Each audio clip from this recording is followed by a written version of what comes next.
yon bel ti chanté. Tout haïtien capable faire, moun tomber danser. Dans yon bel ti bébé, li tomber d'amour. Les cris de toi t'y penser. Dans l'œil au bon note commence à glisser. Dans l'eau mélodie commence à former. Tout haïtien, tout haïtien, tout haïtien qu'a composé yon bel chanté. Tout haïtien capable de composer yon bel ti chanté.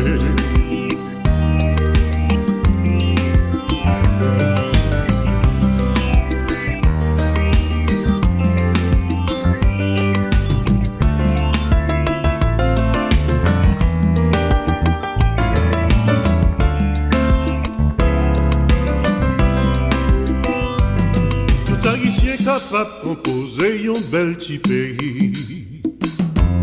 Tout haïtien capable de faire l'univers saisi. Par yon démocratie pour le cas réfléchir, pour le cas gen l'idée génie. T'as le roi attendait l'éventer yon pays. T'as fait concurrence avec paradis. Tout haïtien, tout haïtien a composé yon bel pays. Tout haïtien capable de composer yon bel ti pays.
Good morning, guys. Radio Creole 89.7 FM, Verite Sou Tanbou. Hello, everybody. I am here. Tale am de saluer nou, mba konen sin te tande. Verite Sou Tanbou is here. How are you? Ki jan nou ye, ki jan te fase semen nou? How was your Good Friday? Numéro de téléphone c'est 516 203 71 62. Encore c'est 616 203 71 62 or 516 203 7162. Again, 516 203 7162. Ou bien gon l'autre numéro encore 516 203 73 33. 516 203 et 73 33. Or 516-203-7333. So those are the two numbers. Ça c'est deux numéros yo. Moi dis là en anglais parce que mon communiqué te dit comme ça que on m'a relé but ou pas jamais ba numéro téléphone en anglais. Anyway, so that was for you, my dear. Encore, wap koute Verite Sou Tanbou chaque samedi là avec nous jusqu'à midi. Thank you so much. Go tip done. I know I say a lot, don't I? Anyway, nous connaissons tomorrow is Easter. You know, well, that one didn't know question. Kote bagay rabbit sa sorti. How do you say rabbit in Creole? Lapin. Kote bagay pak avec lapin. So moun kon histoire sa, am da men konen because I don't understand the significance of Jesus dying on the cross. The greatest love of all. Et puis lapin, on a cherché ti œufs qui gen ti candy la dani. I don't know. So that's one. Alrighty, guys. So la semaine, something very interesting. Premièrement, m'a dit nous la Village Plaza. Moun ki pa konnen Village Plaza, c'est directement côté Seatown hier, avant te kon rele Compare. Kounya c'est Seatown que lié. Oh my goodness. And côté ouest Seatown, get Mr. Hot's, c'est the pizza store, bowling alley, so nous côté m'a parlé, right? Gen une pharmacie qui fait ouvert là, right? Longtemps c'est m'kwa c'est by cheveux que était kon vendre là, but now it is a pharmacy, son pharmacie que lié.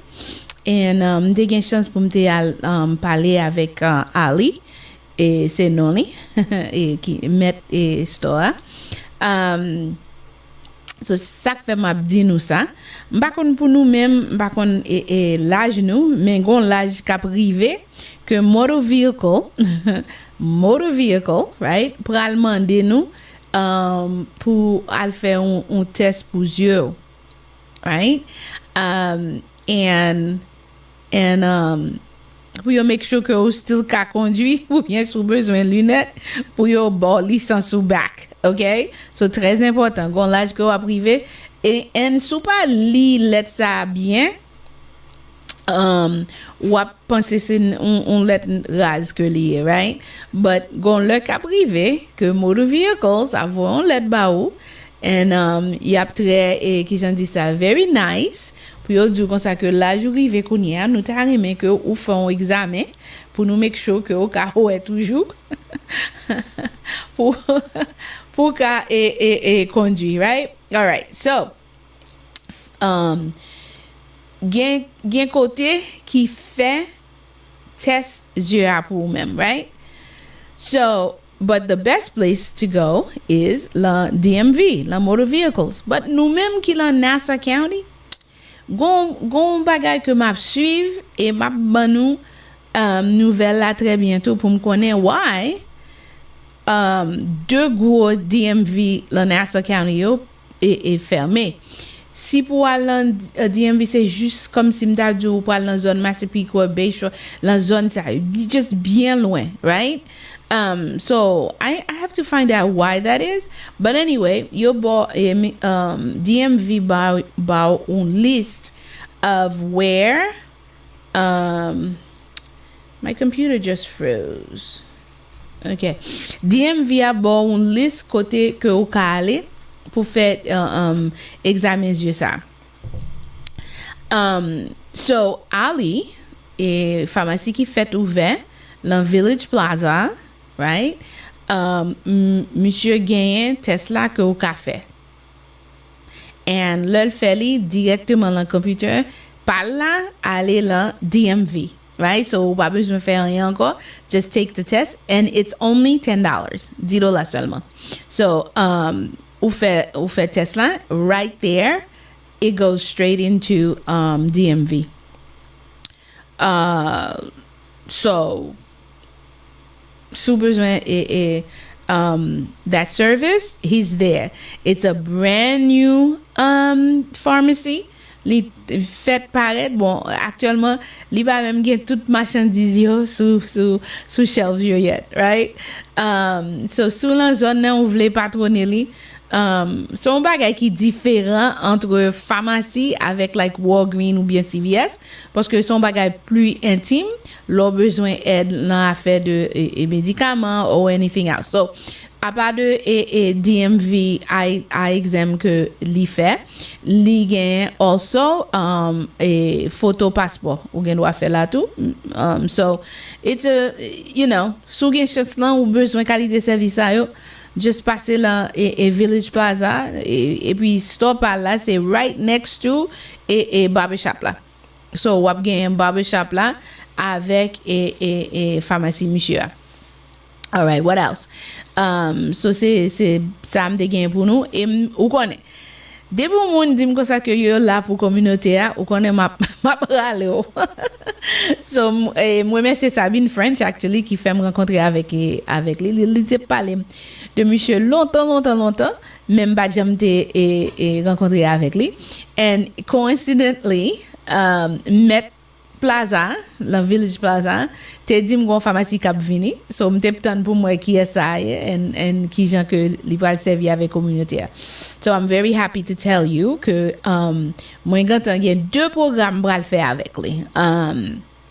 So gen youn 7 mai nous de midi et demi et jusqu'à ce que pas gen moun encore qui vini m'a invité Verite Sou Tanbou nous tout captande qui dans Long Island spécialement dans Elmont et environnement Cambria all the places nous même qui coûter jour ça li pral pharmacie après là pour li faire blood pressure et ba hypertension et toute qualité examen ça yo et puis la bien 2-3 bagages tout la faire mon cadeau juste pour et saluer communauté right. So 7 mai de midi et demi écrit lui parce que m'cablier pour me dire nous ça l'autre samedi.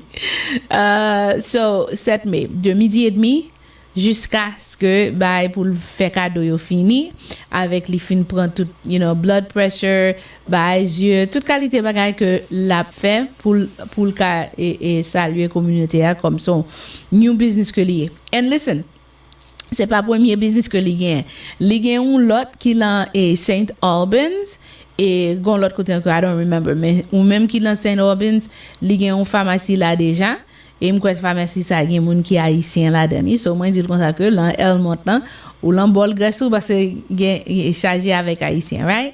All right, so don't forget that one. Depuis son bagay pour communauté m'a dit nous. So sous besoin faire attention, sous besoin prendre l'autre qualité bagay.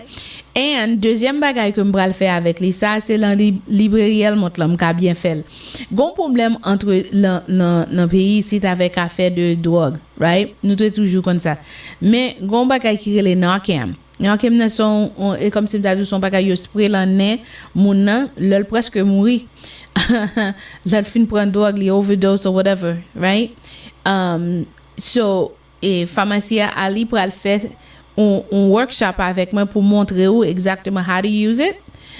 Si t'as une emergency, là bon moi un exemple gon là et l'en pharmacie I think it was CVS ou bien l'en pharmacie qui pas de gain Narcan et puis gon ti dame qui actuellement et presque mourir il était indisposé il était gen trop drogue dans le système ni et puis living commencer même blue ambulance a vini ba ça yo mais gon moun dans pharmacie ça t'arrive et au Saint Albans gen moun qui connaît que monsieur gen et ça dans pharmacie là yo ganta courir vinn chercher lui monsieur entrer dans CVS et puis il a fini et ménage tifia qui est indisposé dit comme ça que ou gen comme nan ou gen dit et puis il prend la main il pas même temps monsieur prend la il prend la main il chup nan et ménage là et puis bon not even 15 seconds poup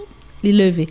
So ça son bagay qui très important qu'on y a ambulance gen ba ça parce que en plus le monde qui était kon mourir de overdose with Narcam kounya yo donné mourir de drogue là et baisser, right? All right, so I had that for you guys parce que m'kwen gomba m'te vle parler avec nous, right? Nous gen une série de bagages que communauté haïtienne nous refuse parler de lui. Et nous gen problème yo dans communauté nous et nous par contre qui côté pour nous joindre service et gon paquet de services qui gratis pour une série de problèmes et nous pas jamais parler de affaire drogue là but nous gagne ça tout la communauté nous but we don't talk about it, right? Parce que immigrants refusent parler de une série de problèmes que yo gagne pour nous ka aider yo, pour nous ka dire qui côté service ça yo gratis que gouvernement bail. So sous pas comprendre système nan ici dans affaire bail service, il y a un pile service qui gratis ici qui là pour même mais nous même comme haïtiens nous refuser servir avec lui servir avec et service ça ou bien nous pas vle moun qu'on a fait nous haïtiens nous gon problème on pas besoin moun qu'on a fait et puis ou souffrir pour compte ou mourir pour compte sans et puis service là pour même, right? Et puis les fini ou parler pour yo mal ou parler l'autre nation mal qui joine service. Regardez ouais pour yo pas besoin en ken l'autre service. Pas rien que yo besoin yo pas joindre parce que yo bataille pour ça et avant y a dit carrément ça yo besoin qui ça yo besoin. So moi même m'pa konn pour l'autre monde but moi même ma bataille pour même bail là parce que m'pa vle que communauté pas nous pas joindre rien. Nous déjà c'est communauté pas nous qui plus pauvre leur parler de service dans une communauté. C'est nous même qui pas gain et agence qui bon bagay gratis, ouais, parce que numéro 1 et organisation qui ça que les non-profit ça que les c'est pas profit là mais c'est toujours un grant que ou a chercher ou bien un monde qui vous donation et donation. Is that the way he say that? Yeah, I guess so. So là comme ça nous pauvres pour compte pas nous parce que nous pas qu'à joindre assez fonds pour nous bon service gratis mais comme non-profit nous fait quand même. Mais problème qui vient arriver à sous pas servir avec lui ou perdu le tout.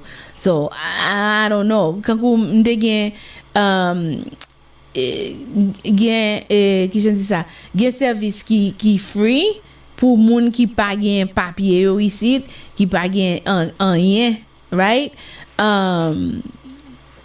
So nous pas même vle dire que nous pas gain papier nous ici. Gen immigrants, gen moun qui sont en Haïti qui pas gain aucun papier rien. C'est bon Dieu qu'il faut ouvrir pour ou là dans États-Unis, New York, wherever you are. But the problem is gon paquet bagay que nous même n'a bataille pour immigrants et puis immigrants lui-même haïtien pas veut dire que le pas gain papier. So voilà qu'on y a ou bataille pour on peuple qui pas même qu'on y a veut venir côté pour dire qu'on ça met tel problème moi gain. And so qu'on y a ou perdu grant là ou bien ou pas satisfait grant là. So therefore ou pas gain l'argent pour aider, right? So guys, listen, le m'a dit nous gon série de organisations qui là pour you just have to find out. Et puis ou même qui pas parler anglais, chercher connaît côté organisation haïtien yo yeah. Because ou pas connaît qui est-ce qui ka parler créole ou bien qui ka aider pour aider tête tout, right?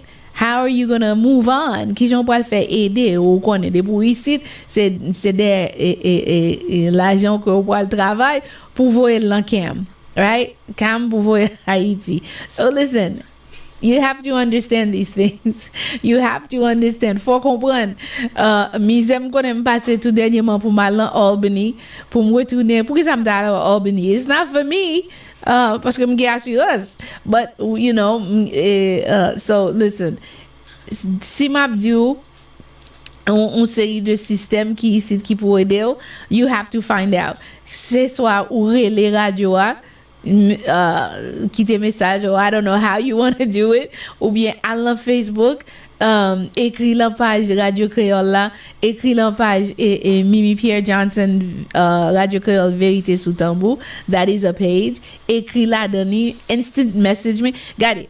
Pas dire que ou par contre qui gens pour joindre avec moi parce que m'gon paquet moun bon perdu qui j'en dis ça c'est me gen you know deux moun but now I have hundreds and hundreds of people qui a écrit tout le temps but et ben dans service y a demandé c'est l'autre ba y a demandé that so I don't answer them because I can't temps right but si que ou relé ou bien ou quitter un message on Facebook, WhatsApp, I will answer you, right?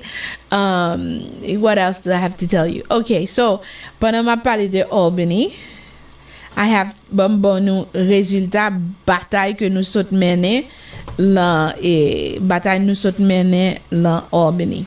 It was a big fight, y'all. Et quand les que et budget m'a dit nous ça clairement. Ouais et gouverneur Kounia affaire de communauté noire là nous pas joindre presque rien dans budget que nous te bataille pour lui. Ce sont une bataille qui pourra continuer Kounia parce que l'argent là c'est juste que et gain une série de monde parce que changer année ça à son année élection que lié. Right? L'on qu'on a parlé de campagne, moi toujours dit nous comme ça que et deux bagages qui très important dans campagne. C'est moun, ça veut dire moun qui supporte yo, qui pral frapper porte pour, qui pral dans la rue pour, qui pral font série de bagages pour campagne la gain avec l'argent. Ou pas gain l'argent dans campagne ou perdu quand même. Parce que c'est l'argent qui bon monde qui pour le travail parce que c'est pas tout le monde qui ka faire volontaire, right? Ou ka demander au monde pour venir frapper porte pour aider frapper porte. Alors là m'a dit frapper porte là ça veut dire que m'a frapper porte pour me dire hello my name is intel moi suis un candidat pour tel bagage telle position m'ta mes support. That is what frapper porte la mean dans campagne. So super you know moun nos amis ou kadjou comme ça que oui m'a aidé d'aller me vinn aider au frapper porte yes m'ka faire dans week-end but moun c'est volontaire lié right si on go emergency qui vini you know li pas capable right li pas capable ou bien si et snow a tombé la pluie a tombé c'est pas facile qu'on y a pour joindre moun pour aller frapper porte pour ba ça so what happens faut joindre moun pour payer 8 heures de temps par jour pour y aller frapper porte pour y aller passer pamphlet pour y travailler campagne là so many times ça vient passer sous pas gain l'argent ou pas qu'à faire ça ou obligé à frapper porte pour compte pas ou comme un candidat so candidat besoin moun et li besoin en pile l'argent now l'arrivée au niveau imaginons l'arrivée au niveau une campagne qui statewide ça veut dire pour toute state là qu'on y a pour voter pour ou bien quand on et campagne président c'est tout pays à net qui pour voter pour so imaginons combien cob ou besoin so en pile fois candidat cap courir pour state yo avec pour pays en pile fois yo besoin tellement en pile l'argent que moun personnel pas ka ba yo ça yo besoin yo obligé choisir et pour yo accepter l'argent dans main une série de monde qui pas au niveau ou bien qui pas gagné même idéal avec nous-mêmes right ça veut dire que un monde kankou I don't know Elon Musk ou pensez que lui care si immigrant gain language access absolutely not right ou pensez que et corporation qui fait l'argent sur affaire real estate ou pensez yo pral care de affaire de housing ou bien homeless si c'était ça Californie pas de numéro 1 dans affaire de homelessness right so ça veut dire que moun ça qui pour gagner campagne faut gagner des millions et quelques l'argent right and pas oublier gain affaire de accès l'argent ça dépend de gens accepter li. Si c'est un pack qui pour baoul parce que pack là veut dire political pack veut dire que ramasser l'argent et puis supporter un candidat. C'est travail ça seulement pack la gain. Right? Pour ramasser l'argent supporter un candidat avec plateforme candidat. So imaginez qu'on y a ou gagne un monde qui courir pour governor. Moun sa courir pour governor et puis fort moun qui bat l'argent, c'est exactement moun qui compte. Ça nous-mêmes comme activistes, comme organisation, comme moun communauté à bataille. Right? So ça moun sa pral faire. Est-ce que libéral tendez ou même qui pas pral ba l'argent, c'est seulement bataille pour quelques sujets pour peuple là, right? Mais on pas ba l'argent. So pour qui ça kounya pour la occuper. So le budget et New York State là ou ka ouais pour qui est gouverneur New York là pour qui est li supporter I should say. Right? Premièrement, m'pa connait si t'ai changé ça quelques semaines de ça, m'te dit nous bagay qui rive dans Long Island. Dans Long Island et spécialement dans Nassau County, t'es gagné une loi que juif yo t'es passé et t'es dans town of Hempstead qui bon permis avec pour faire une série de changements dans caillou t'es gon époque dans époque ça vient rester dans époque 2000 mais avant ça t'es gon série de lois qui t'est permis pour te ka changer caillou. Numéro 1, juif là ou connaît li pas ka servi avec même côté li cuite viande avec manger régulier, right? So they need a kosher kitchen, right? So li mandé pour yo changer et pour yo faire une cuisine dans basement yo pour yo faire kosher kitchen. So yo te vinn changer loi pour yo même, yo te vinn relé a summer kitchen ou bien a kosher kitchen. Summer kitchen c'est parce que yo te vinn mettre en pile là dedans yo qui te vinn mettre piscine dans derrière de la caille, so yo pas vle passer lan caille là avec de l'eau ba ça yo. So yo mandé est-ce que yo mettre fait une entrance là pas derrière caille là, c'est ça que fait ouais dans Elmont. So ap gade especially dans caille dans Nassau County yo. Ou ap gen série de caille depuis yo gen une piscine là dedans, ou ap que gen une série de caille et porte à côté c'est une mais gon porte pas derrière tout. That was why. That was the summer kitchen, that was the kosher kitchen. So tout bagay ça yo et puis ensuite là yo commencé le senior citizen, yo te vinn font appartement soit en haut ou bien en bas, mais appartement c'était pour petit yo dit qui pral vinn aider yo parce que yo fin grand monde, yo besoin monde pour vinn rester dans caille là avec yo. So yo besoin appartement pour petit là, so yo te vinn relé that zoning c'était mother daughter. L'époque 2000 et quelques n'a changé tout et permis ça yo son loi qui vient changer pour mettre caille là. So l'époque 2000 yo le noir réellement commencé à move dans Nassau County, move dans Long Island, spécialement dans town of Hempstead, spécialement dans Nassau County, loi yo commence à changer. So yon nan bagay que yo te changer, yo te dit comme ça que si que ou gen un mother daughter, ça veut dire que on maman petite, right? Ça veut dire ou gon appartement pour petite, maman gen appartement pal, même dans cas là, right? So mother daughter ça zoning loi ça dit devine changer, yo dit comme ça que si que pour faire un mother daughter permis ça aller avec maître caille qui te vient demander pour lire. Mais en plusieurs fois qu'on y a le nouveau monde qui vient monter yo nous même nous commence vinn habiter bon ici là yo pas bail permis ça encore. So that was one. A fait cuisine l'embasement bail ça ou bien et appartement l'embasement yo devine couper ça tout, right? Mais et comprendre très bien a fait le town nan vin la kaywa, c'est pas town nan qui comme ça, c'est yon nan voisin là qui relé town nan qui dit ça. All right? And then the other thing, that and the summer kitchen, en transpade, I know, yo vin changer ça. Dans Westbury, si nous changer, te gon gros bataille dans Westbury, côté yo pas de vle, pour te gagner à faire de pot pour aller en basement, right?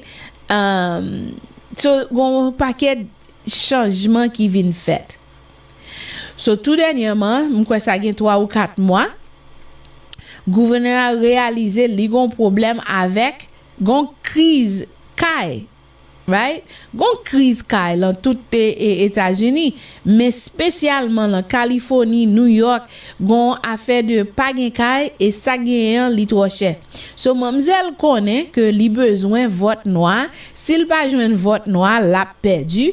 Mademoiselle a essayé faire une loi que en pile nous-mêmes qui bataille pour affaire de kay, housing fights, nous voulons pour certaines lois changer.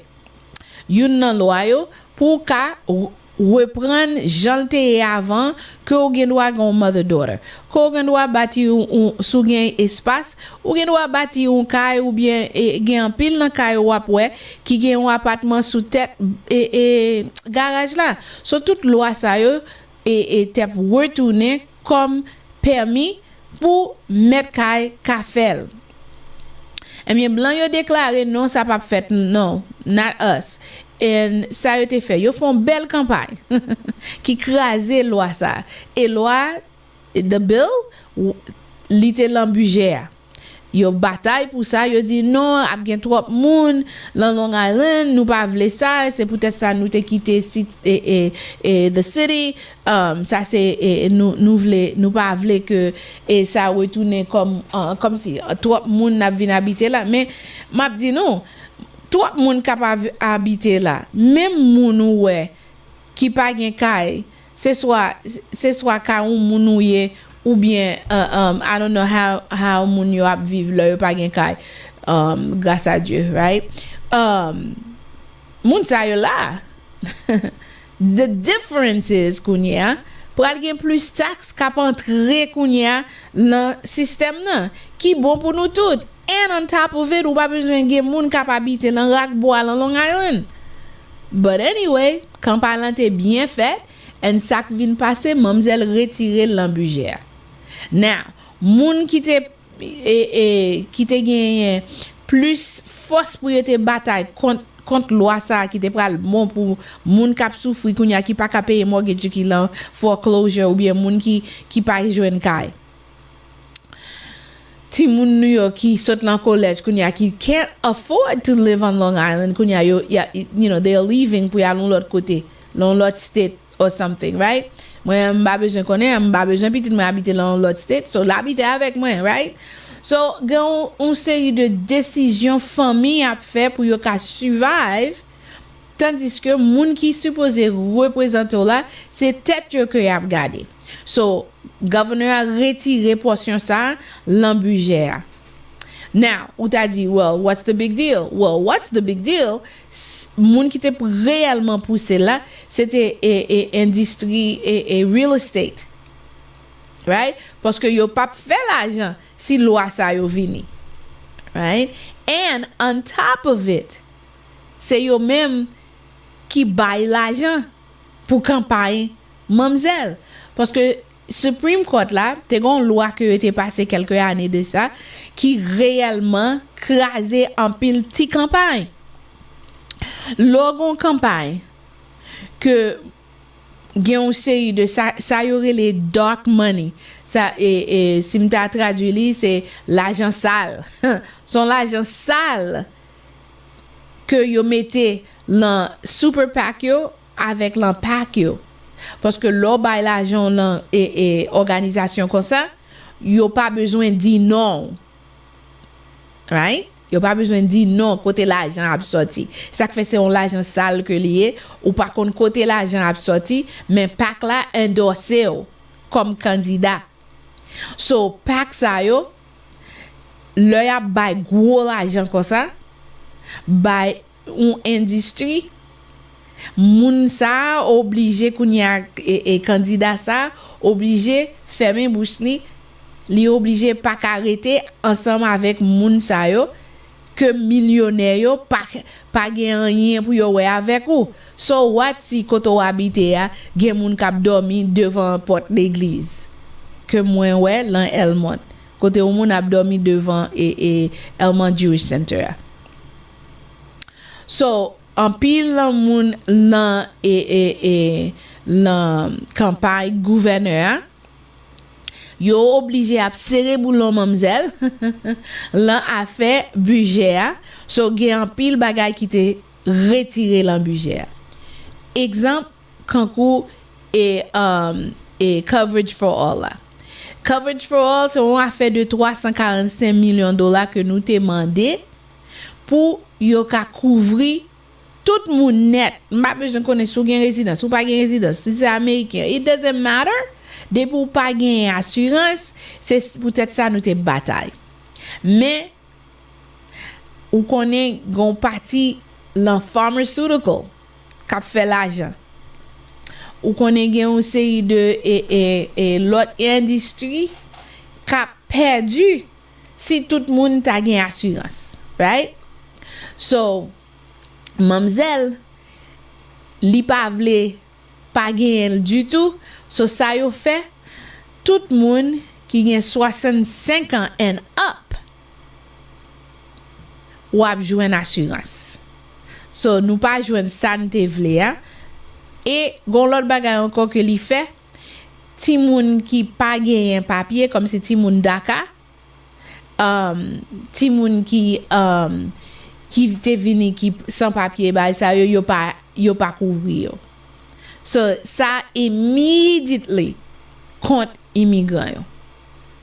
Right?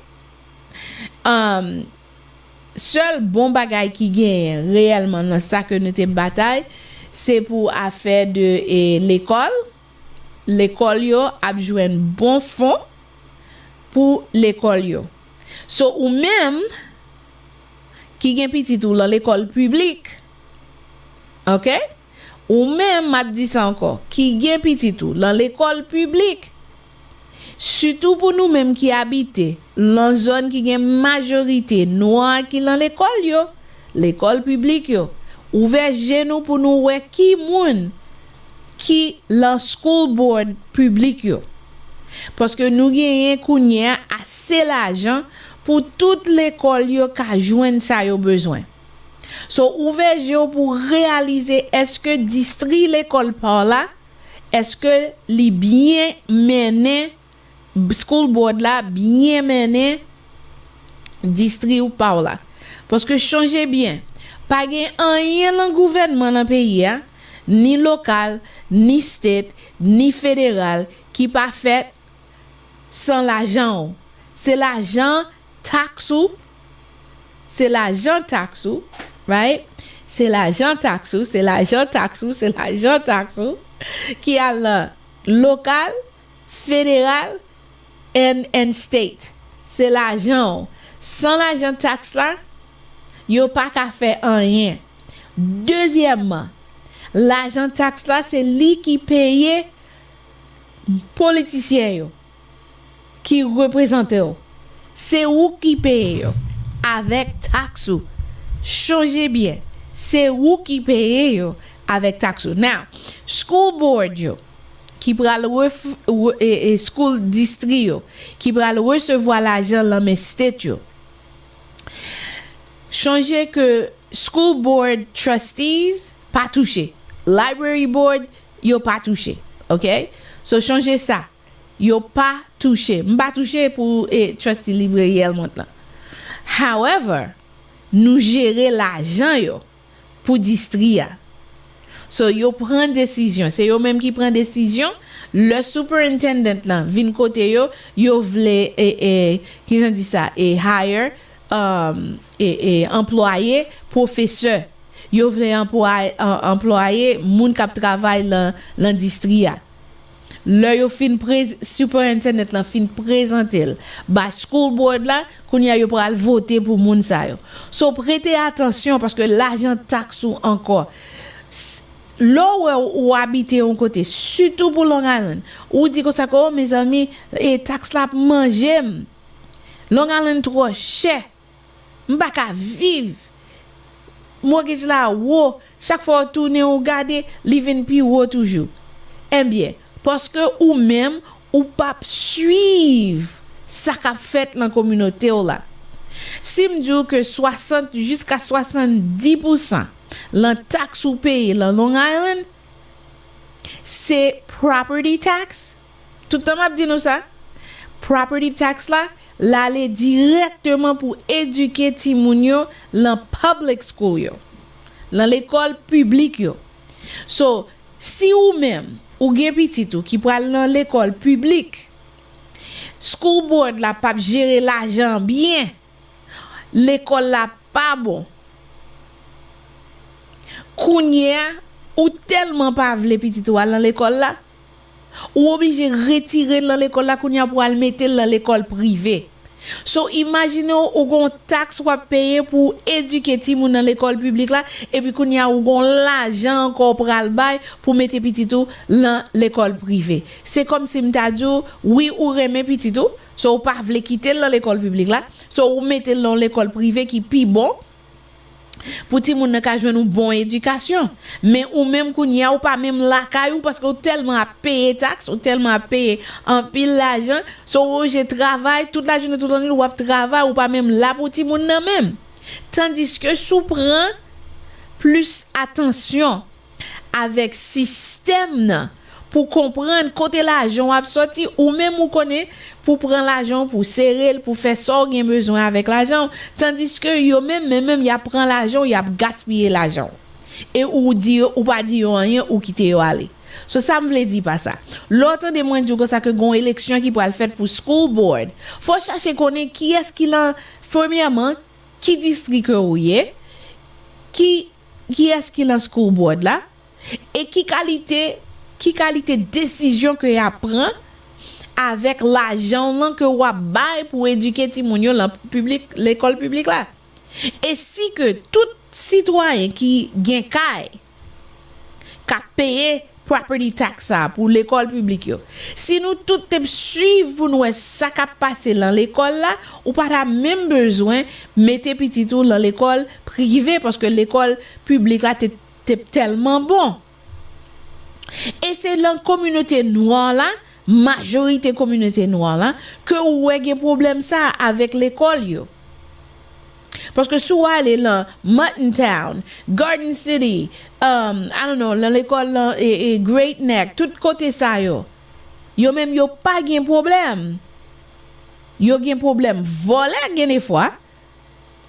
Mais système l'école yo chargé avec l'argent et yo gen toute qualité équipement que yo besoin. Pi gros vol qui était fait là à faire l'école dans Long Island, c'était là et Roslyn School District. Dans l'école Roslyn ça school board là tellement te volé l'argent moun yo taxe là mais blanc pas jouer avec ou. OK, gen youn nan parent yo. Alors nous ka jam tande nous contende peut-être on kon parler de Adam Haber qui était couru pour Nassau County executive on là nous ka attendre que m'te kon parler de lui et bien madame ni là ça yo te gen petit yo qui était là l'école ça and à chaque fois madame ni à l'école là pour on pitié parce que ça sont l'autre bagarre encore faut nous aller là et pitié meeting yo right là il y a réunion pour l'école yo faut nous aller le school board faut nous aller et si que nous pas aller faut nous connaître ça que t'es pas aller faut nous aller chercher moi même en pile fois jour que yo fait réunion yo moi la school board et moi la library board meeting moi so m toujours raté ça yo so et soit me dit Marie moi pour turn pour la réunion ou bien the next day mal chercher pour moi the minutes parce que faut yo prendre note de réunion. So dans Roslyn School Board, right? Ça qui vient passer et madame et Adam Haber chaque fois là dans réunion yo li ouais surtout le la pluie a tombé surtout le la pluie a tombé l'a regarder the ceiling bon m'go moun qui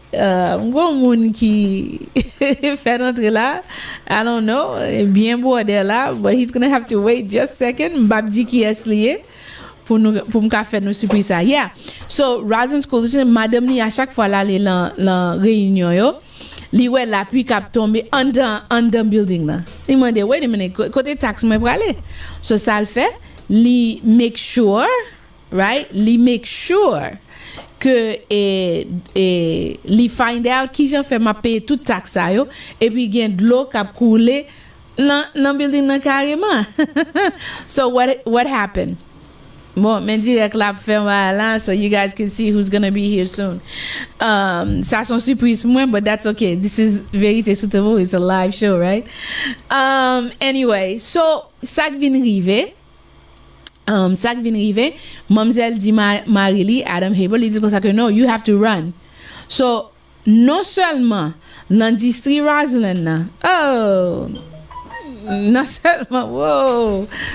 seulement l'industrie Roslyn non seulement yo prend et qui j'en relais ça yo cité tout le monde dans school board là gain là dans le en prison gain là dans qui perdu caillou mais la communauté noire yo surtout la communauté noire nous-mêmes nous pas faire comme ça so c'est une bagaille faut nous suivre parce que gain pile l'argent et que le budget gagne pile l'argent dans budget que yo gagne kounya all right so that's one mais nous perdu l'affaire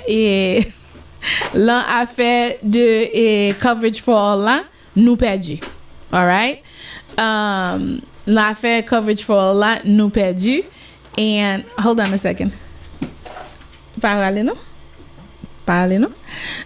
yeah so le coverage for all là nous perdu et parce que nous te voulait pour tout le monde te couvrir nous toujours à bataille pour qui j'en ça defense fund ça veut dire pour avocats immigrants et immigration yo joindre plus l'argent pour aider immigrants yo surtout leur pral dans court devant juge pour immigration nous pas joindre l'argent yet so nous toujours à bataille pour ça so gen en pile bagay que nous te bataille pour yo l'an budget que nous pas joindre mais n'a continuer travail pour yo so listen pas faire travail du comme ça monter descendre dans Albany et puis pour nous-mêmes finalement nous joindre ça nous besoin et pour pas servir avec lui moi joindre en pile complainte là ça là et communauté haïtienne nous pas vle venir pour nous dire bon nous même qui pas gain papier nous pas gagner nous just come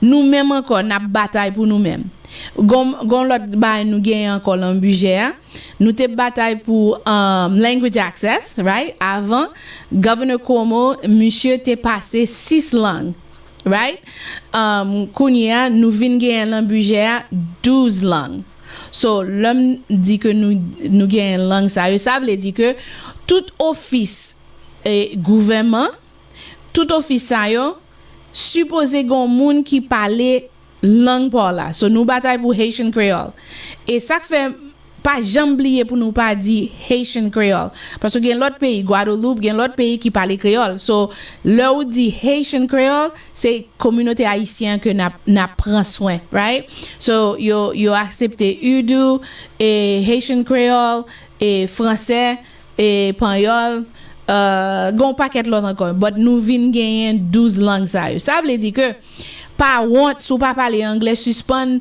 fait I don't know comme si m'dadou ou parler anglais et puis wap qui j'en dit ça you fighting wap bataille avec langue là devant moun nan tandis que Panyol là même just paraît li pas besoin connaître que ou parler Panyol ko pas parler Panyol li just vini li commencer parler Panyol li besoin aide.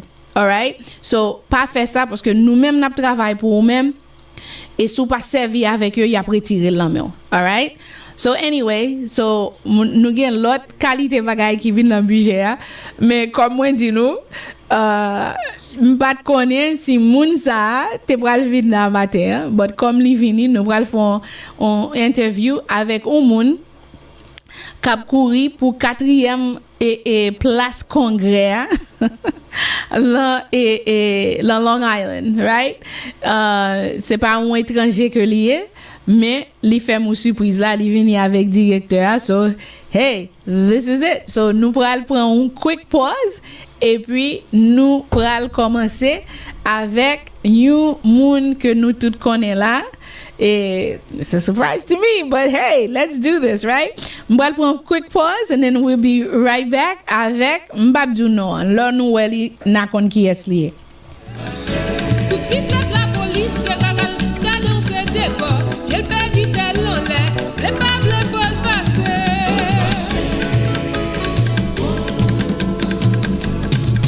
Liquidon, galou, liquidon, j'ai des noms, côté boulot, soleil la bébé. Liquidon, galou, liquidon, j'ai des noms, côté boulot, soleil la bébé.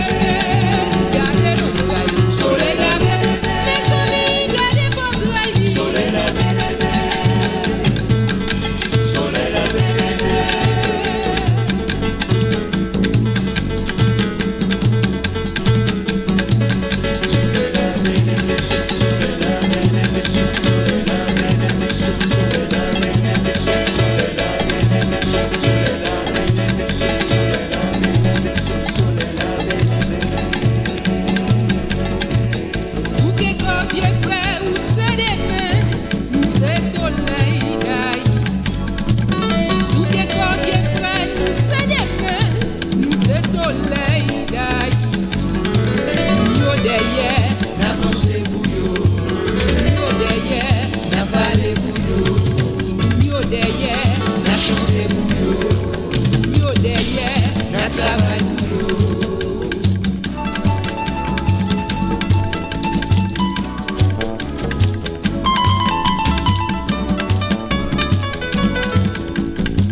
All right, we're back. Non, nous retournons. So, m'pa connaît qui est qui a regardé le Facebook, sur Facebook, you should run and go see. Gen ti frère moi, no, that's not true. M'gen avec moi legislator Carrier Solage, qui fait mon surprise, qui vient là. Et qui viennent parler avec nous. Nous pas qu'à quitter et c'est étranger seulement que qu'à parler de campagne. M'teptan li vini, m'wel vini. Very good. So nous connaissons législateur Solage, c'est haïtien que li est. Li avec nous comme législateur pendant 10 ans et la bataille sérieusement moi connais personnellement me connais ça le qu'on fait et une fois me kon moi qu'on a frappé porte et puis moi joindre moun qui actuellement a dit moi que oh c'est pour carrière là me dit non ma bataille pour l'autre bagaille right now et c'est pas campagne m'a fait et puis immédiatement yo dit oh bon me relé le kounya so me gen pile expérience dans la rue me connais moun qui remet en pile mais kounya li décidé pour le fond bagaille qui pi gros. Alors, nous contendons tout le temps m'a parlé de Sheila chez Félix McCormick, que son dame qui a bataille sérieusement pour district 20 en Florida. So, m'pa connaît si nous pourra joindre carrière Solage qui pourra joindre ni dans district 4e South New York. So, first of all, thank you so much for stopping by Verite Sou Tanbou. You know, so what's happening out there? Qui j'en ouais là? Merci Mimi vraiment ou beaucoup sœur moi vraiment. Pas petit ou sœur moi. Je veux souhaiter tout le monde joyeux Pâques. Yes. Je veux souhaiter que dimanche ça, si Jésus veut, que vous passez temps avec famille, que c'est le jour plus important pour tout le monde qui croit dans Jésus. Pas Noël, c'est Pâques. Parce que ce jour ça que mon Dieu, que petit mon Dieu, il montait. Et même si que avec tout malgré que lui passait, même si avec tout crier que maman Marie fait, c'est jour ça que lui montait. Et il montait pour nous toutes. Et nous même sens là, mais voulons monter pour nous-mêmes toutes. C'est pas pour famille Solage, c'est pas pour famille Pierre Johnson, c'est pas pour famille André, c'est pour toute famille haïtienne que nous avons monté. Et que date là, c'est le 28 juin, c'est vraiment important pour nous voter pour carrière Solage, si vous êtes dans Nassau County, spécialement si vous êtes dans Baldwin, Uniondale, Roosevelt, Hempstead, Elmont, Valley Stream, Freeport, toute zone ça, Westbury, Newcastle, toute zone ça, chargé avec Haïtiens. Mais ce temps-là, les temps-là qu'on y a pour nous-mêmes Haïtiens, mettre tête nous ensemble. Même gens que en cesse nous, you know, Pétien, Boyer, Toussaint, Dessalines, même gens que yo mettez tête yo ensemble pour aider Haïti, même gens ça que on a fait ça encore, le date juin 28. Mais je remercie Mimi, l'aider un pile dans la communauté là. Il fait un pile bon travail. Et avant, la parler avec le bagage budget, parce que c'est vraiment important que nous connaissons qui ça nous budget là, qui ça budget là, qui j'en l'a aidé la communauté nous. C'est pour raison ça que je promets, parce que quand on veut prendre funding dans le budget fédéral, et même que nous prend funding dans le budget Nassau County pour aider Elmont et Valley Stream et Inwood dans la zone moins, c'est même sans ça que je veux prendre funding, federal funding pour aider Nassau County. Nous avons besoin de plus funding pour l'école, nous, pour problème taxe là, pour transportation, pour roads, et pour un peu l'autre bagaille. Mais je voulais expliquer qui je n'ai fait ça. Parce que il y a un droit fédéral qui est vraiment important. Concours du Community Reinvestment Act. Ça c'est un droit qui dit que chaque banque doit investir dans la communauté que y a fait business. Non, il doit aider business noir, il doit aider business minority. C'est un droit qui est vraiment important. Nous avons besoin de monde qui avocat qui comprend le droit là, qui gens droit là, qui aider nous-mêmes. Yeah. Et moi ça très important parce que gon bagay que m'a regardé l'industrie noire. Premièrement, nous perdu banque. Bien et Astoria aller nous gagne une chaise qui était fermée depuis que nous gagné banque cap fermé. Ça veut dire que nous avons un problème dans la communauté noire au niveau fédéral. Nous sommes bien contents que vous dites ça. Est-ce qu'on peut parler plus de salt tax là?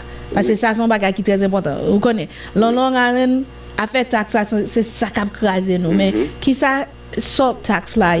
Ce qu'on a gagné, représentative, nous gagnons dans le Congrès, et ils n'ont pas fait travail. Moun Kathleen Rice, moun Swazi, ils n'ont pas réussi avec bagage qui est les salt tax là. Ok? Qu'on a seulement $10,000 si vous gagnez, vous pouvez déducter avec property tax sous taxe seulement $10,000. Mais vous monter ça jusqu'à $20,000. Okay, that's the salt tax deduction tax cap. Currently, it is at $10,000.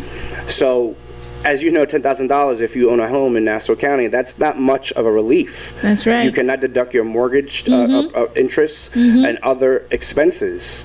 And so I would like to raise that cap of $10,000 to $20,000. Okay. And our leaders did not do their job in getting that raised. And I'm going to be the one that delivers. When I have a client in court and I need to get a goal done, I have to get that specific goal done. And our leaders, despite whatever excuse they're going to make, they didn't get that done. Right. They did not have a working relationship with Nancy Pelosi to get that done.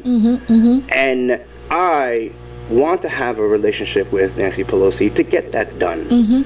Because we need relief here. Yeah. It is not sustainable. The current property tax situation is not sustainable. Next week, I'm going to have several lawyers in my office who are going to help people challenge their property taxes. As you know, the deadline to file a property tax grievance is May 2nd. I and other legislators extended the deadline. It was originally March 1st. We prolonged it to May 2nd so that people have more time. I have a video on my county website that explains to you how to do that. Yeah. However, if you cannot do it, because it's very complicated, it's somewhat complicated, not really, but if you cannot do it for whatever reason, due to language barriers or whatever, I'm going to have lawyers in my office next week. And I think that's something that you do every year. Every year I do that. Every year you've been doing that for the past couple of years. Correct. Yeah. But this is the thing. You know, as a legislator, people just don't elect me to do that. And by the way, no other legislator does that. No other legislator has a home district office that that they use to help out people in the community. And so I have gotten my lawyer friends to come to my office and for free provide that service to people. No other legislator does that.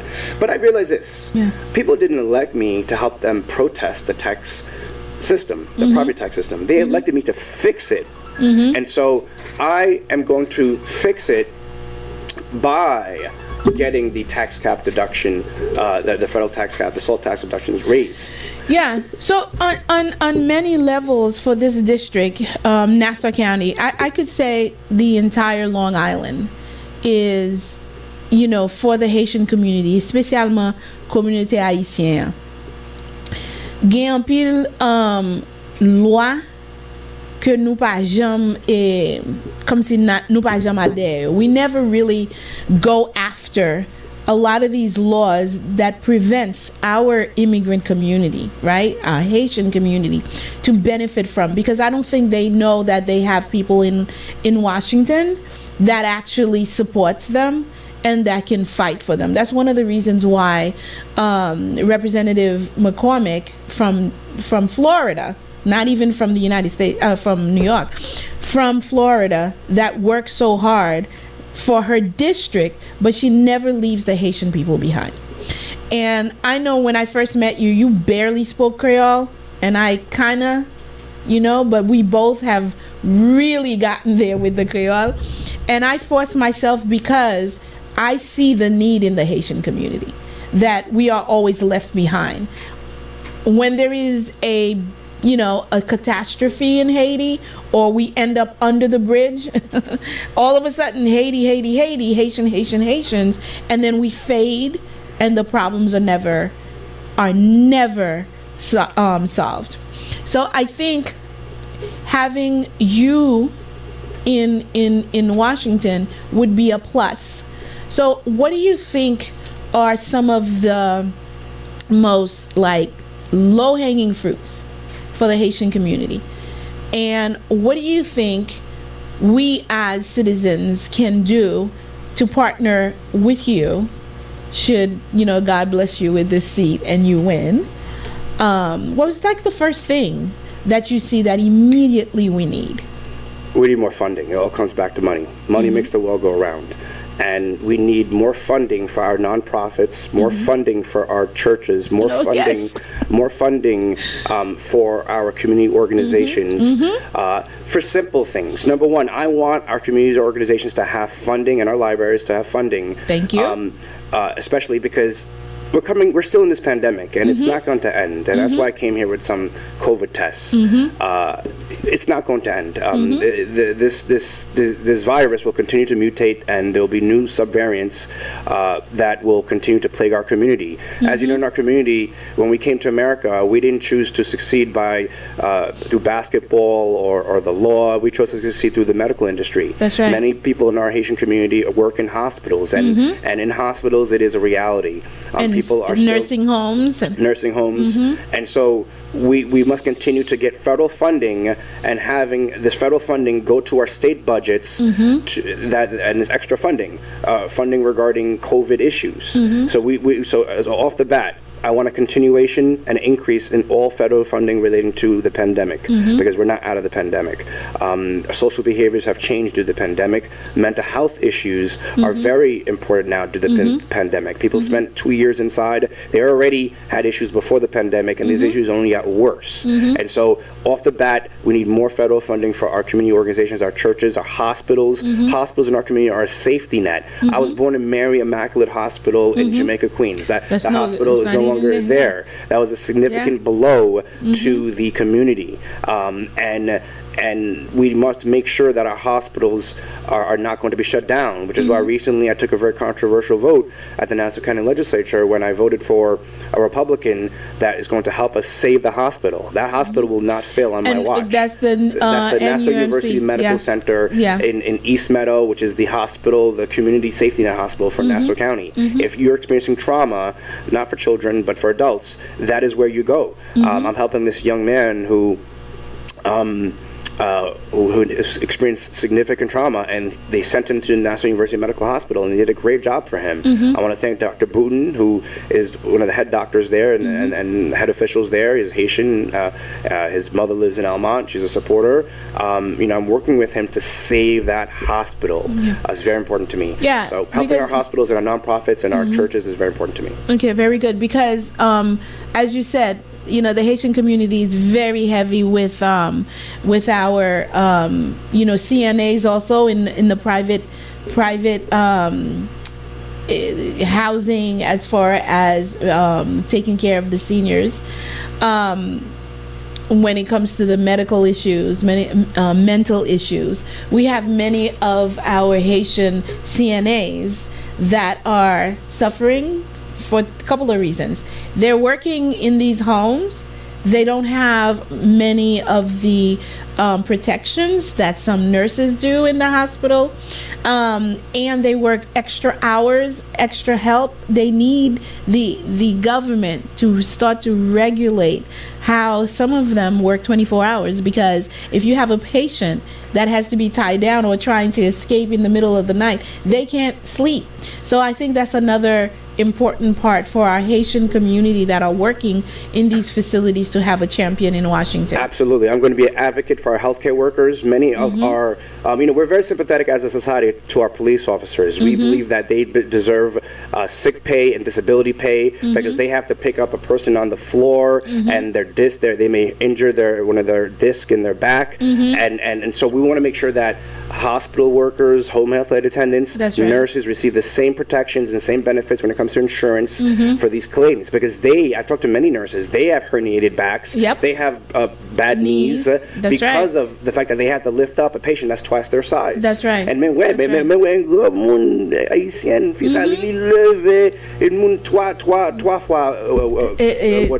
Sizely. I know the Creole gets me too. Okay, so another thing is the funding. We got a lot of funding for some of the schools, but one of the things before you walked in that I was talking about was how many of us are paying these high property taxes for the public schools, but we still don't have enough funding so that our taxes, right, is beneficial to those who are paying twice, right? They're paying private school and they're paying for public school. So that's another thing. Federally, whatever we can get for the school system to come to the state is another thing. Have you ever had any thought about that? Yes.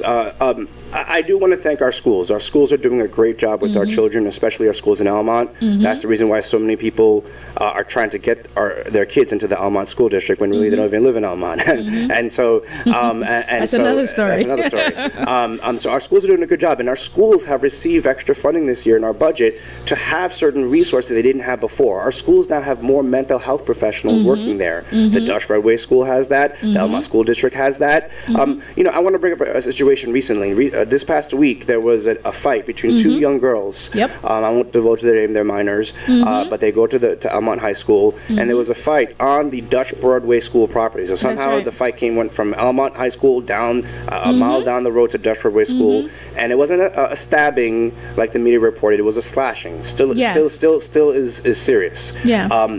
And so you have to ask yourself, what happened that these two young ladies and you're got to talking the about point, very young, yes, junior high school. Correct. 14, 13, got to the point where they were fighting with a knife and had their friends record it on social media. Yes. And the video's all out there already. Yes. And so what happened? And so we have to now have a serious conversation in our families. Our schools have the extra resources to address this. So it's not really the schools that are the issues. It's the home. These parents are working 2-3 jobs because it's so expensive to live here in Nassau County, and they don't have the time to spend they don't have the time to really talk with their children. When your child comes home and you ask them, how was your day in school, and they say, it's okay, don't take that answer right. just okay. That's Engage them, talk with them, because somehow that young lady who ended up slashing another young lady didn't have a chance to talk with her mother or father and talk about the issues, because I believe if they were able to talk it out, they wouldn't have to fight it out. And so please, parents, take hold of your children. Don't let Instagram and social media and TikTok raise your child. Talk to your child. Engage them. Don't just take okay as an answer. Talk to them. The schools are doing everything they can. They have all the resources they have. There are some schools in New York State that don't have a nurse on site, that don't have a mental health professional and a translator. We have that in the Elmont schools. Yeah, and the thing also is the nonprofit organizations, which everybody knows I have one on Verite Sou Tanbou. Many of the programs that we can support the families, there's no funding for that, right? When it comes to the Haitian community, Haitian, say Hafali, say Yam, and we do extra because we have to, but there is no funding for our organizations to be a support for the families. So that's another thing that I think both locally, state, and federal should get involved in. If organizations are seeking funding, talk to your representative. That's why we're here. For example, Pat Boyle, who runs the GYO program, I think it could do better. He came to the legislature and said, hey, make sure that before the budget is due, you reach out to your state elected officials and ask them for funding for nonprofits. And so I made sure that before the budget was done, I wrote to every single state elected official, and I have it in writing and proof, and I said, hey, look, these organizations deserve more funding. So these elected officials are on notice, and with the governor's budget, she was able to get more funding. So please reach out to your state elected officials and ask them for more funding. The funding is there. You cannot assume that you're going to get it if you don't ask. Right. Yeah. Okay? Parle avec bouchou. So here's the other thing. That's a federal thing, I believe it is. You could correct me if I'm wrong. Many areas, this is something that has to change. So many areas that the government feels that should get funding should be low income. So when your organization files for or applies for funding for low income, this is something that has to change. Low income does not mean just those who makes less than 30,000, right? It should be, if an area is in need, then funding should go to that area. So what happens is in Elmont, it's not considered as low income. And if you look at, 125,000 is the medium income. Yeah, sure, there are some that are making 125,000. However, the expenses are so high, 125,000, you're still struggling. So I have many of my members of my organization that when we do food distribution, we're a help to them. So that is something I think that should change. It shouldn't only be funding for low income areas. It should be funding for areas that needs it. And I think that's one of the problems that is happening on Long Island, because, for example, there is a map that I discovered, right? Hempstead, Roosevelt, certain other areas on Long Island in Nassau County that are considered areas to get funding. Elmont is not part of it. Valley Stream is not part of it. And so what do you do as an organization when you're not even on the map to get funding because your business, your organization is not in a low income area? When I'm your Congress member, I will not assume that the equations or formulas that we use to fund our schools and our nonprofits and our social organizations, our mental health organizations, I'm not going to assume that the formula that we use to fund these are correct. I will do the math on my own and with my own team and develop a better formula and a better narrative. It is the narrative that the only low income areas in Nassau County are Hempstead, Roosevelt, Lakeview, and that is not the case. We have something here in Nassau County called suburban poverty, and that was coined by the New York Times about 10 years ago. And suburban poverty is not 60,000, 70,000. It is about 90,000 and above. That's right. Because the cost of living here in Nassau County is significantly high. That's right. And so you should have an equation that incorporates geography, it incorporates the census, it incorporates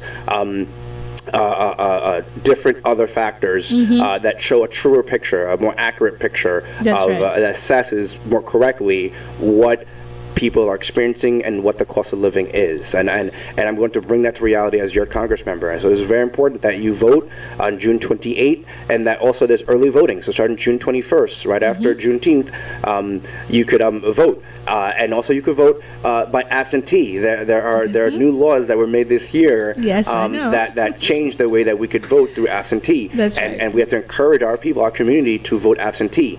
The absentee ballot should be the same thing as when you go vote in person on June 28th, and it should have the same value. And so the new laws reflect that. And so, I'm asking you to please reach out to my campaign if you want to find out more information, if you want to find out how you could vote absentee.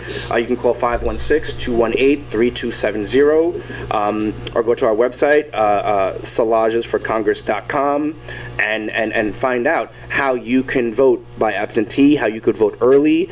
We should have voting parties. We don't go alone. We should go together. We should go to church. You don't have to go to church. We go voting together. The laws have changed so that voting is easy. It should not be difficult as it is in other states where they're taking away voting rights. That's right. And as you see recently in other states like Florida, Oklahoma, they're taking a lot of other rights away. So you cannot assume that the progress that we have built together as a society is going to remain. There are those who are looking to take away our rights. That's right. And that's why we need an advocate, a fighter for you in Congress. And I'm here to serve in that capacity. I've done that for 20 years, and all I want to do is serve and advocate for my community. I'm asking you to please come out to vote June 28th, le 28 juin, pour Carrier Solage, si vous voulez know Uniondale, Lakeview, Roosevelt, Hempstead, Westbury, Newcastle, Freeport, Elmont, Valley Stream, New Hyde Park, East Meadow. Again, and not just Haitian, but also a lot of other Caribbean people. Caribbean people are hardworking people. I love my community, and I'm not looking just for the Caribbean vote. I want the South Asian vote. I want the Italian vote. I want the Irish vote. I want, so you have friends. People love Haitian people, and you have friends. They're all Haitian by association. And so I'm asking you to reach out to your friends and ask them to vote for Carrier Solage. My initials are CS for common sense. It's not Democrat, it's not Republican, it's just doing the right thing. That's right. Well, I thank you so much for coming here. We try, et puis bon me dit ça en créole. Nous connaissons. Et moi remercie Verite Sou Tanbou Radio Créole en pile, nous-mêmes qui écoutons chaque samedi. Nous prenons en pile patience avec nous-mêmes qui élevés ici avec langue là, mais faut nous comprendre qu'il y a un pile parole là pour dire c'est la langue que vous parlez plus là pour dire. Mais nous tendez ça et législateur Solage dit nous la courir pour congrès et date vote là c'est 28 juin. By the way, that's my daughter's birthday. Et ensuite il y a un early voting, nous consacre early voting. Gemini, too bad. No, I am. I am too. Oh gosh. Yeah. so 21 juin, c'est commencement et early voting. Nous consacre early voting, voter bonheur.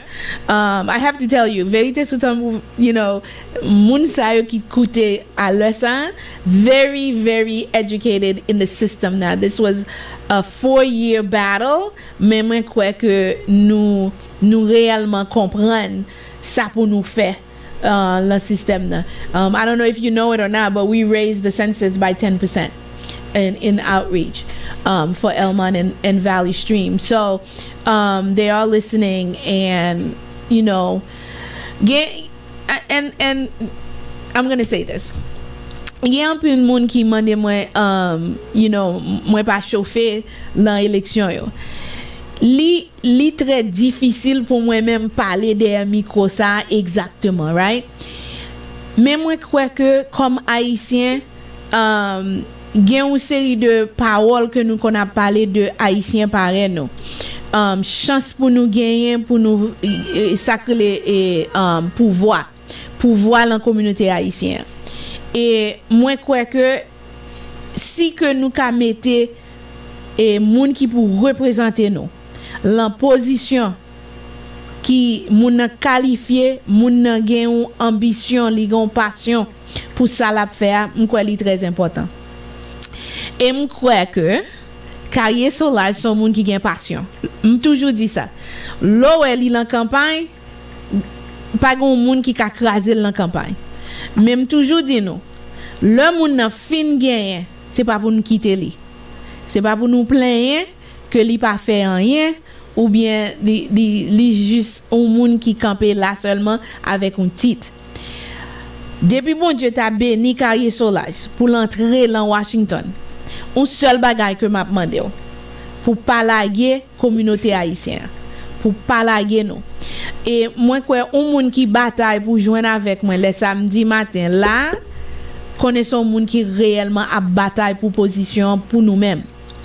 Et m'ka dit nous depuis d'arriver Washington pas penser que m'a blague parce que mandé c'est là pas gon I have a notification she just says hello I'm there, you know, as a matter of fact I think I just got a badge for that parce que là où on fait ça dans gouvernement m'pa ka lague parce que faut toujours à pousser right so m'ta souhaité que tout haïtien comprenne qui route nous voulons faire parce que pagnol là pas rien que pagnol là besoin li pas joindre they have it because they fight for that et depuis yo besoin bagay y a derrière politicien pagnol kankou yo so nous même comme haïtiens nous pas arriver là mais moi crois carré sous là ça veut dire que gon bagay que bon Dieu besoin faire pour communauté haïtienne on connaît depuis première fois moi rencontré ou I know you have a faith in God.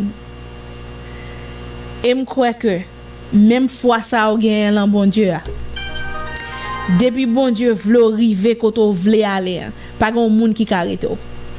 Merci, merci Mimi, tout ça que vous faites mais les toucher comme on m'avait dit tout le monde kounya que m'a jamais lagué ou jamais lagué ce qui j'ai comme m'a lagué ou même. Vraiment m'a jamais oublié qui ça vous fait pour moi. M'a jamais lagué. Le menu dans position ça m'a changé chaque jour, chaque heure, chaque minute. M'a changé tout ça que vous faites pour moi et que m'a gourmet pour vous. On nous créer ensemble, on nous griller dans ensemble, on nous manger ensemble, pas manger de païtien, on nous manger ensemble. Nous cap faire ça. Vraiment. Nous faisons ça déjà, nous faisons ça encore. C'est ça. Mais là, ça, le plus difficile, parce que c'est pas zone Elmont, Valley Stream, Inwood seulement. Ça, c'est plus grosse zone Baldwin Harbor, Hampstead, South Hampstead, Lakeview, Franklin Square, Westbury, Newcastle, Uniondale, Roosevelt, Belmore, Wantagh, c'est tout New Hyde Park, Garden City. Guys, il y en a toute zone ça. OK, et l'autre monde aussi. Pas oublier l'autre monde. Parce que si nous marchons ensemble avec Espagnols, mon Indien, mon Pakistani, et l'autre monde, qu'on y a qui nous plus gros. Yes. So, nous marchons ensemble. C'est ça. So, s'il vous plaît, le 28 juin, et si vous voulez faire early voting, nous avons fait ça, nous avons voté plus bonheur.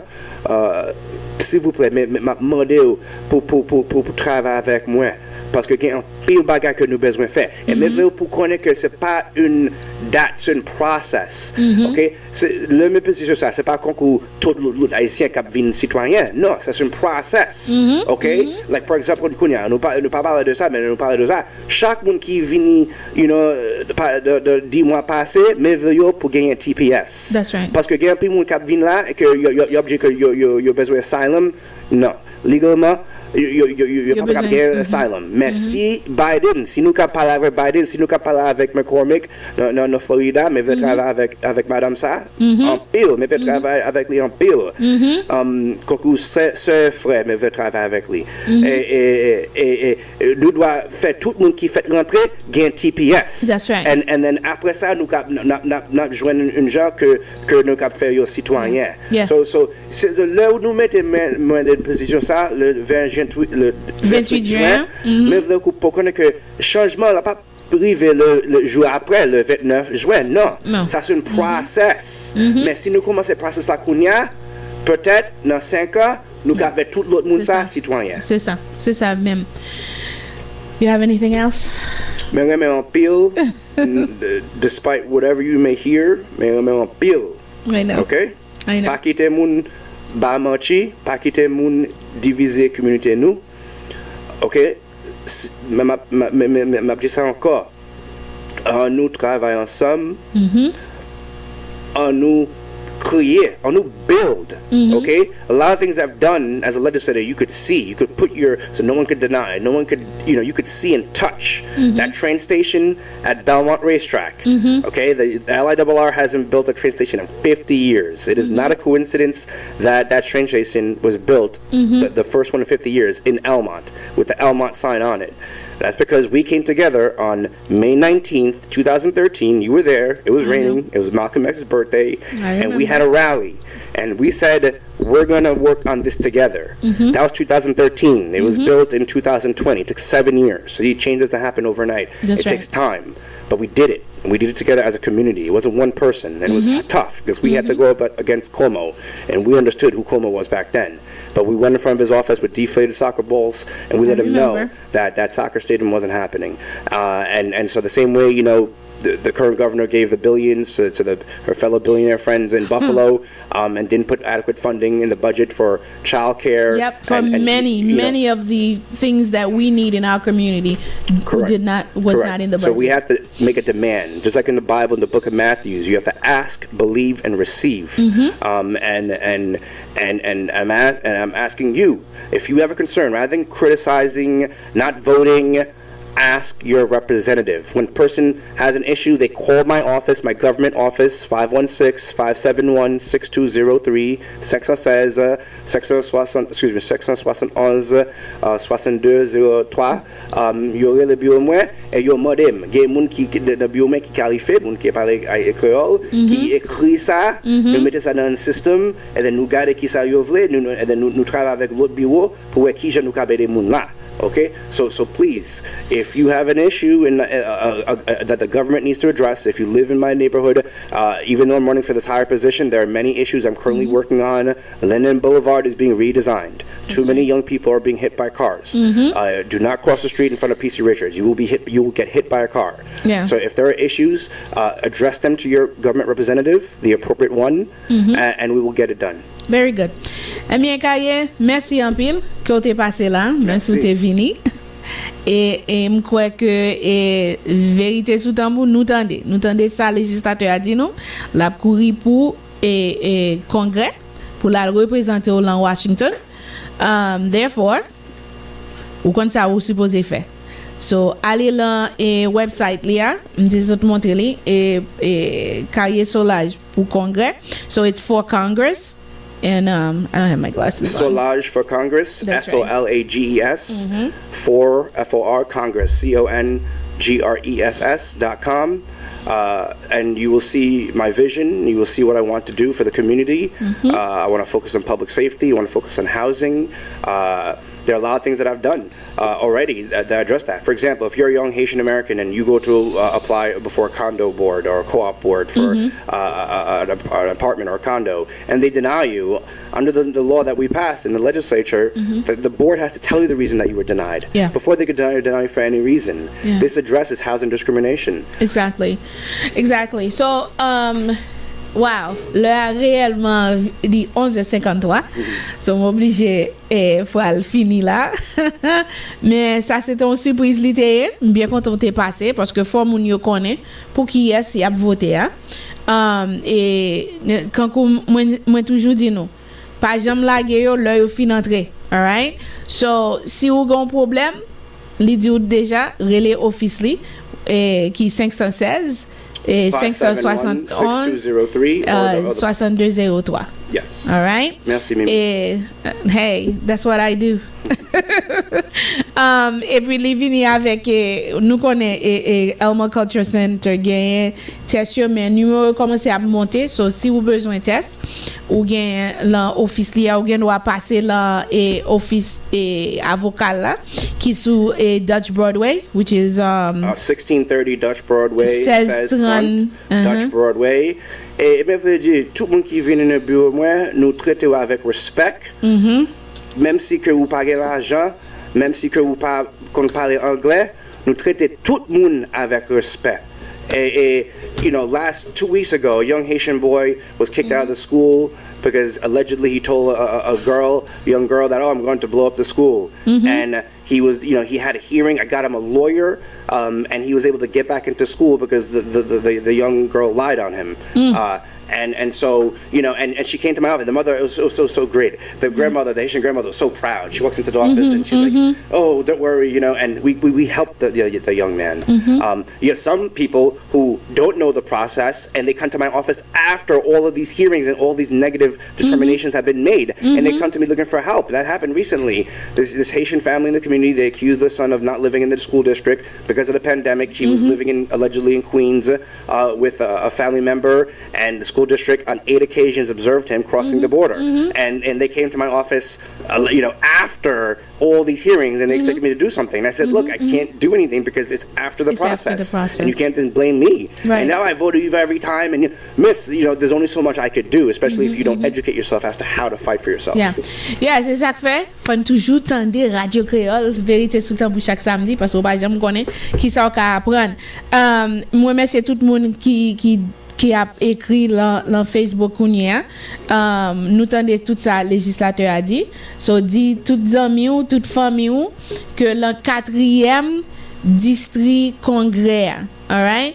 So si que ou voter jou ça ou pas ouais non carrière solaire, ça veut dire que li pas l'industrie, c'est pas menti, c'est pas rien. So moi vle que pour nous aller dans website là pour nous connaître exactement qui côté pour aller voter. Là très important pour nous connaître qui côté pour nous voter pour district 4 là, pour nous ka voter pour carrière solage pour congrès. Là kounya c'est pas législateur encore non, c'est pour congrès. All right? Nous pour aller voter li Washington. Right? So si nous ta gagné carrière solage avec chez la McCormick dans Washington. C'est un gros bagage pour haïtien. C'est la première fois nous avons bien 2 démocrates qui l'ont congrès, right? Et nous t'arrêtons voyer plus toujours.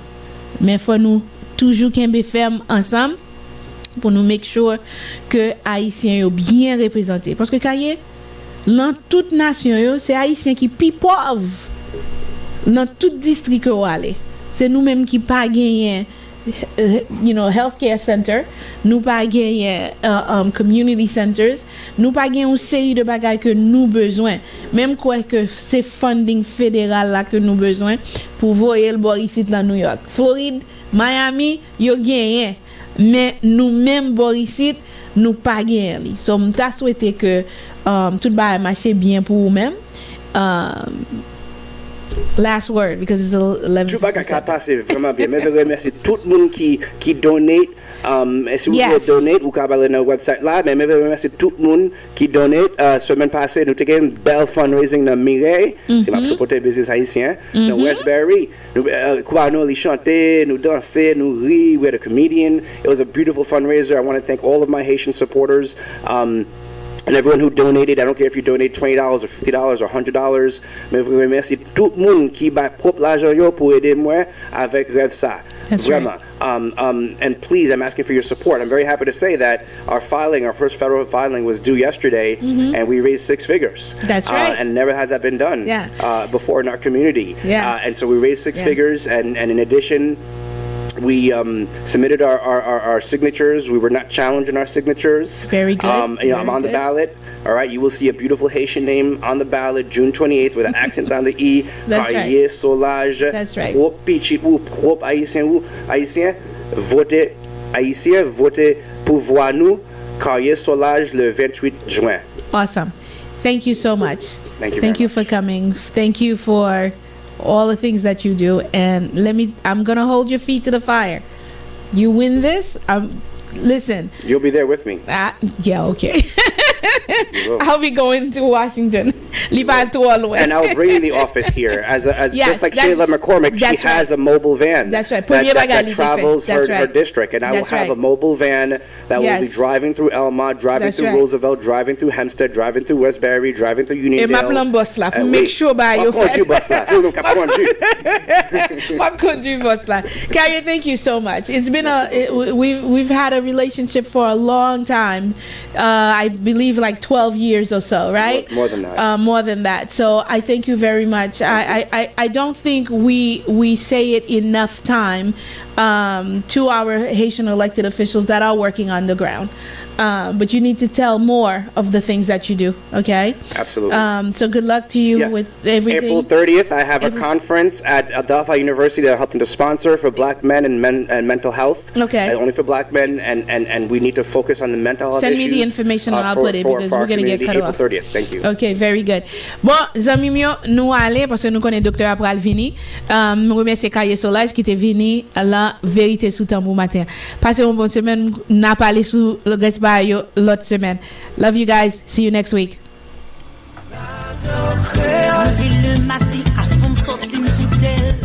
I didn't realize the time. You took the whole time. Huh? I don't need. I have a box at home. Yes.